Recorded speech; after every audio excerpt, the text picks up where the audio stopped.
നമസ്കാരം. മലയാളി വാർത്തയിലേക്ക് സ്വാഗതം. കേരളത്തിൽ ഇനിയും ശക്തമായ മഴയ്ക്കുള്ള സാധ്യത പ്രവചിക്കപ്പെട്ടിരിക്കുകയാണ്. പ്രതീക്ഷിക്കാത്ത സാഹചര്യത്തിൽ മഴ പെയ്യാൻ കഴിയുമെന്നതാണ് ഇപ്പോഴത്തെ മുന്നറിയിപ്പിലൂടെ മനസ്സിലാക്കാൻ കഴിയുന്നത്. ഡിസംബർ 16 മുതൽ 18 വരെ സംസ്ഥാനത്ത് ഇടിമിന്നലോടുകൂടിയ മിതമായതോ ഇടത്തരം മഴയ്ക്കോ സാധ്യതയുണ്ടെന്നാണ് കേന്ദ്ര കാലാവസ്ഥ വകുപ്പ് അറിയിച്ചിരിക്കുന്നത്. ഡിസംബർ 17 ഒറ്റപ്പെട്ട സ്ഥലങ്ങളിൽ ശക്തമായ മഴയ്ക്കും സാധ്യത പ്രവചിക്കപ്പെടുന്നുണ്ട്. 17-ാം തീയതി എറണാകുളം ജില്ലയിൽ യെല്ലോ അലർട്ട് പ്രഖ്യാപിച്ചു കഴിഞ്ഞു.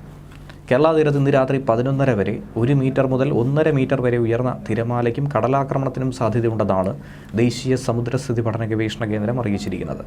മത്സ്യത്തൊഴിലാളികളും തീരദേശവാസികളും അതുകൊണ്ട് ജാഗ്രത പാലിക്കണം.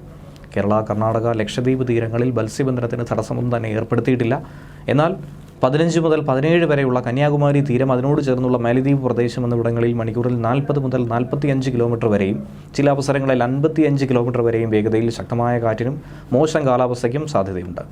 ഒപ്പം ഉയർന്ന തിരമാല ജാഗ്രതാ നിർദ്ദേശവും നൽകിയിട്ടുണ്ട്. ഇന്ന് കേരള തീരത്ത് രാത്രി 11:30 വരെ ഉയർന്ന തിരമാലയ്ക്കും കടലാക്രമണത്തിനും സാധ്യതയുണ്ടെന്നാണ് മുന്നറിയിപ്പ്. മത്സ്യത്തൊഴിലാളികളും അതുകൊണ്ട് തീരദേശവാസികളും ജാഗ്രത പാലിക്കുക. കടൽക്ഷോഭം രൂക്ഷമാകാൻ സാധ്യത ഉള്ളതുകൊണ്ട് തന്നെ അപകട മേഖലകളിൽ നിന്നും അധികൃതരുടെ നിർദ്ദേശാനുസരണം മാറി താമസിക്കേണ്ടതുണ്ട്. മത്സ്യബന്ധന യാനങ്ങൾ, അതായത് ബോട്ട്, വള്ളം മുതലായവ ഹാർബറിൽ സുരക്ഷിതമായി തന്നെ കെട്ടിയിട്ട് സൂക്ഷിക്കുക. വള്ളങ്ങൾ തമ്മിൽ സുരക്ഷിത അകലം പാലിക്കുന്നത് കൂട്ടിയിടിച്ചുള്ള അപകട സാധ്യത ഒഴിവാക്കാം. മത്സ്യബന്ധന ഉപകരണങ്ങളുടെ സുരക്ഷയും ഉറപ്പാക്കണം. ബീച്ചിലേക്കുള്ള യാത്രകളും കടലിലിറങ്ങിയുള്ള വിനോദങ്ങളും കുളിയും ഒക്കെ തന്നെ പൂർണ്ണമായും ഒഴിവാക്കുക. ഇതാണ് ഏറ്റവും ശ്രദ്ധേയമായത്. ന്യൂസ് ഡെസ്ക് മലയാളി വാർത്ത.